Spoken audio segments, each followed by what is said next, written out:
is now is one of the best in the country. I don't even want to call her a journalist because she's so much more. She is just a It's terrific everything. human being. We work together at ESPN. She has her own podcast, Jemele Hill Unbothered, on Spotify. She writes for The Atlantic. She's a good friend. Happy to have my girl, Jemele Hill, on Start Your Day. Good morning, Jemele. Good to see you. What up, Good, Jay? good morning. Happy to be with both of you. I really, really love this show. Mm. Oh, Right. appreciate you. Hey, let's talk about Gruden a little bit. Look, the fallout continues, but Jay, we already know this thing is bigger than Gruden right now. But do you believe that the NFL will realize that and they will actually do something about it? No, and I hate to be the pessimist about it because look, the NFL's track record when it comes to progressiveness and inclusion is pretty bad. Right now, you have three black NFL head coaches. 101 years in the NFL, and they have only had one black team president currently with the Washington football team. And just overall, the feel, the tone of this league, the fact that there's never been majority black ownership, the NFL has showed you in word now and in deed that they prefer black people to be laborers and not to be leaders. Wow. Well said. Like entertainment. I love being a pessimist, Jemele Hill. So, I mean, that's my claim to fame. I love it. But I want to know what you think because you said it, three black coaches, five general managers. There has to be an opportunity here for the players to rise up collectively and say, we're not going to take it anymore. Because one of the things we love about you is you left that place that was supposed to be a monopoly on sports commentary and you made it big. We forget sometimes, had Mike not said it, that that's where you worked because you're bigger than that. Can't the players rise up here? Shouldn't they? That's a tricky proposition. And that's why it was interesting to me a few months ago, as of course, sports leagues decided to address how they would, address the vaccines. And you heard a lot of players saying they were standing up for their rights and kind of dug in. And I'm like, that's really funny Hmm. because where was his energy when Colin Kaepernick was taking a knee? I didn't Amen. have any of that. Oh, wow. And so when it comes to addressing systemic racism, the oppression that's built into how the NFL works and conducts itself, it's tough for players because one thing about football, the nature Hmm. of it is conformity. And they're always from the time they probably Hmm. playing Pop Warner all the way up through high school, Yep. college, and certainly if they make a professional career, they're told one team, one fight, one band, one sound. And I Mm-hmm. think that mentality, unfortunately, convinces a lot of them that they shouldn't step outside and speak up when there's issues of importance. Certainly, there has been a number of players who have, and I'm not trying to disparage those who are in the league because I realize that a lot of them have used the NFL to change the entire fortune of their family, that they've used it to create Yeah. generational wealth. And asking them to Mm-hmm. sacrifice this it can be a difficult conversation. But the NFL, I hope they realize that the NFL is not interested in fundamental change. They don't really have to be. The truth is, the fans will continue to watch, the players will continue to play for Mm-hmm. them. And so, right now, the only thing they're really capable of is performative gestures, things like stenciling in racism into the end zone or having prominent black artists perform at the Super Bowl. Those are easy things for the NFL to do, but they don't really get at the root of what's wrong with this league and why you still have a situation where a John Gruden is more welcome than Colin Kaepernick. Yeah, band-aids over bullet wounds. He said a lot that he could say what he said about DeMar Smith on Friday and was still able to coach on Sunday, and nothing happened until the other emails came out a day later. Let's talk about other things. Talk about Kyrie Irving, my man. I don't know if you saw what happened. What came out in the Athletic. He's basically, from reports, he's doing it for the people. Jay, it has nothing to do with his own vaccination status. He's doing it for the people. No cap. He is Kaepernick now. You believe him, or do you think he's capping? I think that Kyrie, probably a little bit like Andrew Wiggins and by some of the other players who remain hesitant, just doesn't want to be told what to do. And a Mm. lot of the hesitancy you see, like there's definitely some people who are fearful, who are worried about how their body chemistry will react with the vaccine, which I definitely understand, and they should seek the advice of a doctor when making those decisions. But this isn't about that. This seems to be contrarian for contrarian's sake.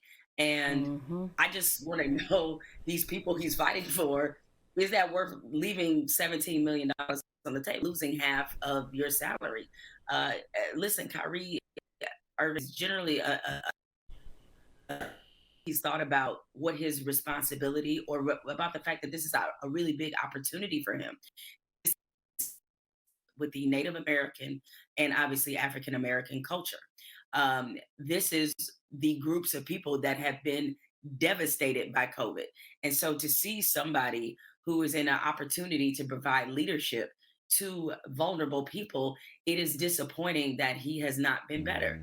But, people who know Kyrie Irving's personality, a lot of people are expecting, no, at some point he's going to get vaccinated. He'll change. He'll have a come to Jesus meeting with himself or whatever God he believes in, much like Andrew Wiggins. Clearly, he had a conversation with himself about whether or not he was willing to use a bad reaction to Tylenol to lose half his salary.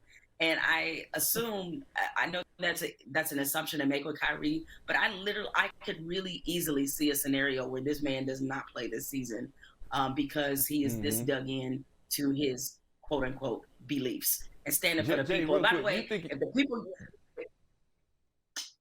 I'm sorry, you think he want to play? Because, he made some overtures like during the bubble that he didn't want to play then. I mean, like, seems like his head is kind of in the political realm now and not really on basketball anymore. What do you think? Well, that's the other thing too, is that there's been, some, I think, interesting changes that he has made on a personal and philosophical level. Not only did he not want to play in the bubble, but think back to last season when they were out of the bubble and Kyrie took some personal days because he was so affected by some of the things that were happening in this country.